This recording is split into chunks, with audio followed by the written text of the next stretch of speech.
Projekte dalyvavo visi Druskininkų savivaldybės 3 klasių mokiniai. Plaukti buvo mokomi 188 moksleiviai iš 4 savivaldybės mokyklų. Plaukimo pamokos prasidėjo rugsėjo 11 ir vyko iki gruodžio 13-osios. Kiekvieną savaitę vaikai per 2 akademinės valandas ne tik mokėsi plaukti, bet ir pagilino savo žinias, kaip reikėtų elgtis prie vandens telkinių, kad nekiltų pavojus gyvybei. Vaikai kartais būna savamoksliai.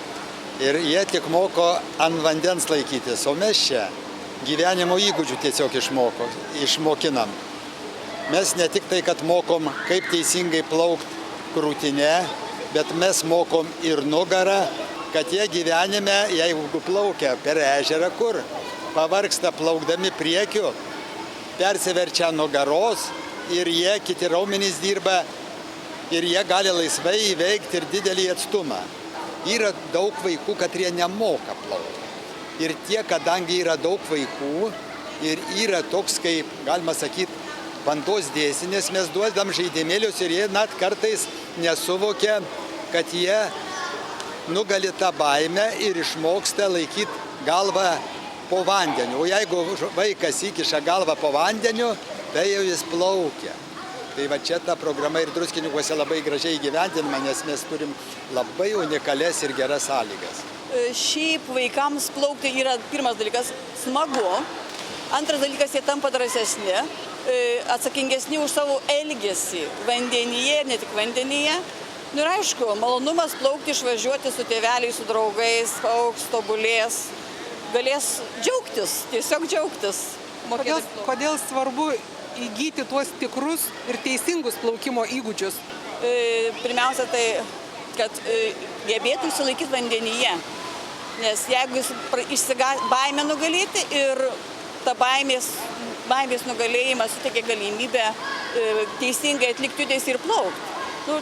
Tai tas technikos mokėjimas yra labai gerai, nes jeigu nemokėsi, tai va taip kaip matot čia, vaikai, kurie neišgirsta, nepadaro techniškai gerai, tai jie skęsta tiesiog. Nugrimsta į dugną, o mokėjimas techniškai plaukti juos išlaiko vandens paviršiuje. Kaip greitai pavyksta pasiekti rezultatą? Kaip ir kiekvienam dalyke, vieniems sekasi labai gerai, labai greitai, kitiems, aišku, sudėtingiau. Ir ilgesnis laiko tarpas turi būti duodamas, skiriamas, kad išmoktų elementarų dalyką dalykti, technikos elementą, nes kaip ir visi mes gyvenime darom skirtingai tos pačius dalykus. Taip ir čia, ir vaikams tas pats. Sakau, vieni labai greitai, galima kaip pavyzdį parodyti kitiems vaikams, o kitiems sunkiau, bet svarbiausia, kad jie nebijo ir nori, svarbiausia, nori išmokti plaukti. Kodėl tavo manymų yra svarbu išmokti gerai plaukti? Kad jeigu mes išmoksim plaukti, tai tada nepaskęsim. Vaikai projekto metu buvo suskirstyti į 10 grupių po 18-19 vaikų. Juos plaukti mokė 4 plaukimo treneriai, kurie pasitelkę įvairias užduotis ir pratimus padėjo vaikams įveikti vandens baimę bei suformuoti plaukimo įgūdžius, kurie, kaip tikimasi, išliks visam gyvenimui. Druskininkų sporto centras dėkoja dalyviams už jų ryžtą ir įveiktas baimės, treneriams už jų kantrybę ir nuoširdų darbą, o nacionaliniai sporto agentūrai ir Druskininkų savivaldybei už suteiktą galimybę vaikams mokytis plaukti.